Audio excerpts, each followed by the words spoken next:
देखिए very very important question है Boolean algebra में। इस फंक्शन को सॉल्व करके यहाँ तक अपने को शो करना है। In Boolean algebra so that Boolean algebra की प्रॉपर्टी यूज करके अपने को ये शो करना है A plus B dash into A dash plus B into A dash plus B dash equals to A dash into B dash. ये अपने को शो करना है। दूसरे में है A plus A dash plus B का डैश इंटू ए plus B dash into सी का डैश इक्वस टू ए, है ना। ये अपने को प्रूफ करना है किसका यूज करके। वीडियो नंबर 1 और 2 में मैं बुलियन अलजेब्रा आपको डिटेल्स में बताया था, वही प्रॉपर्टी यूज करना है आपको, कोई दूसरी प्रॉपर्टी यूज नहीं करना है। ठीक है, चलिए एक एक करके देखते हैं। इसको सॉल्यूशन लेते हैं। सॉल्यूशन 1 का ये क्या हो जाएगा, ए plus B dash into A dash plus B into A dash plus B dash, इसको वो शो करना है। ठीक है, तो ये हो जाए। जो भी आप यहाँ इसको सॉल्व करेंगे उसका रीजन यहाँ देना जरूरी है। ठीक है, इसको मैं ऐसा लिख सकता हूँ ए प्लस बी डैश और इसको लिख लिया into A dash plus B into A dash plus B dash. क्यों लिखा, by associative law, by associative law. Associative law से इसको मैं ऐसा लिख लिया। इसका मतलब क्या होता है, ए इंटू बी इंटू सी, है ना। बी ए इंटू बी है तो इसको अपन ऐसा भी लिख सकते हैं, ए इंटू बी इंटू सी। ठीक है, ये हो गया। फिर ये हो जाएगा ए प्लस बी डैश इंटू, यहाँ डिस्ट्रीब्यूटिव लॉ लगाएंगे, ए डैश, देखिए ए डैश और प्लस ये कॉमन आ गया, यहाँ से बचेगा बी इंटू बी डैश। ठीक है, ये आप कहाँ से लिखे, इसके बाद ये स्टेप कहाँ से आया, bye distributive law, bye distributive law,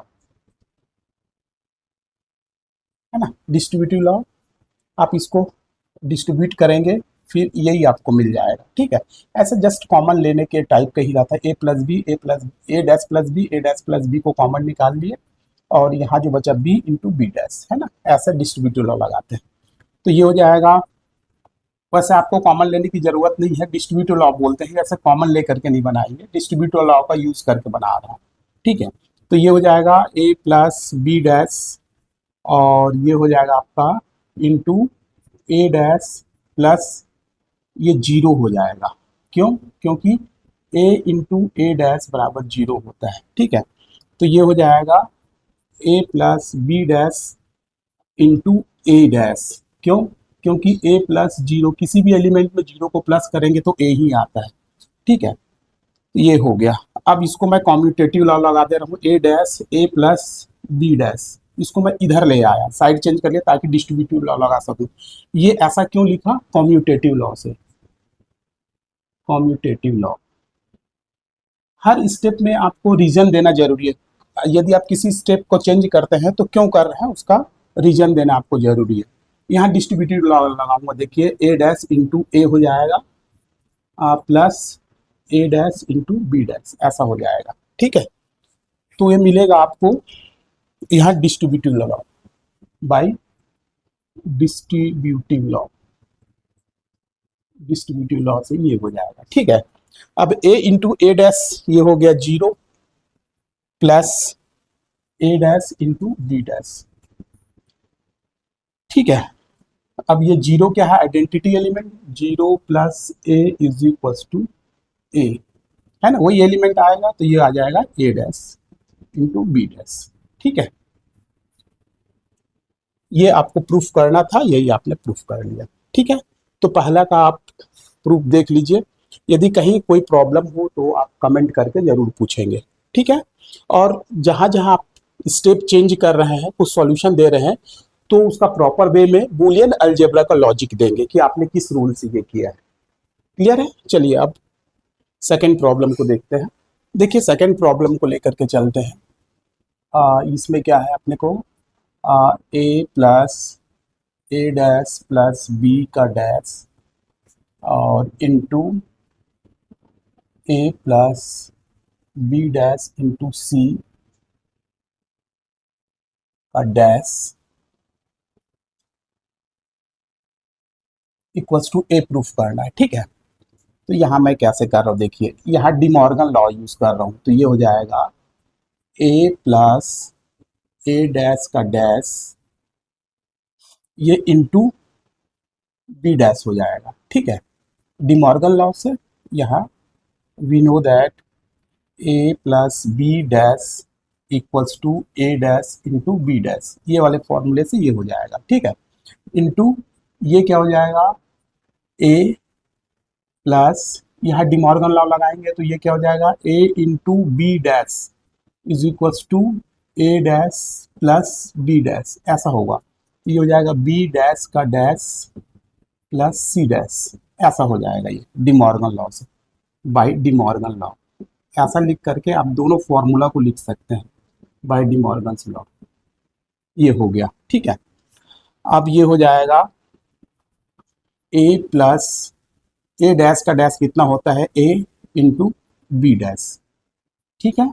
ये ऐसा हो जाएगा, या इसको ऐसा भी छोड़ सकते हैं, कोई दिक्कत नहीं है, ठीक है। और ये हो जाएगा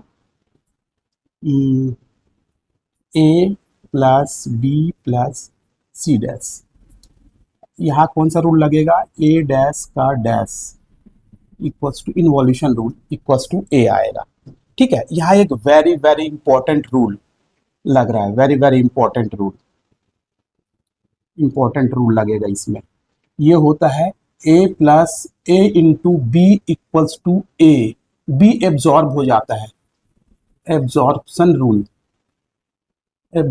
रूल से ये क्या हो जाएगा बी एब्जॉर्ब हो जाएगा, तो A plus A into B की जगह बी डैश है तो ये एब्जॉर्ब हो जाएगा, यहाँ से ए आएगा, ठीक है।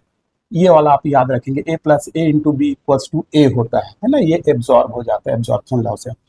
और यहाँ पास बचेगा आपका A plus B plus C dash, ठीक है। देखिए मैं इसको क्या करता हूँ, यहाँ से लिख लिया A into A plus B plus C dash, ऐसा इसको एक साथ रख लिया, ये आ गया एसोसिएटिव लॉ से, एसोसिएटिव लॉ। इसको मैं ये बी प्लस सी को एक साथ रख लिया है ना, ऐसा रख सकते हैं। अब क्या करूंगा, यहां से डिस्ट्रीब्यूटिव लॉ लगाऊंगा, तो ये हो जाएगा A into A plus A into B plus सी, ये आएगा, ठीक है। ये कौन सा रूल है, डिस्ट्रीब्यूटिव लॉ,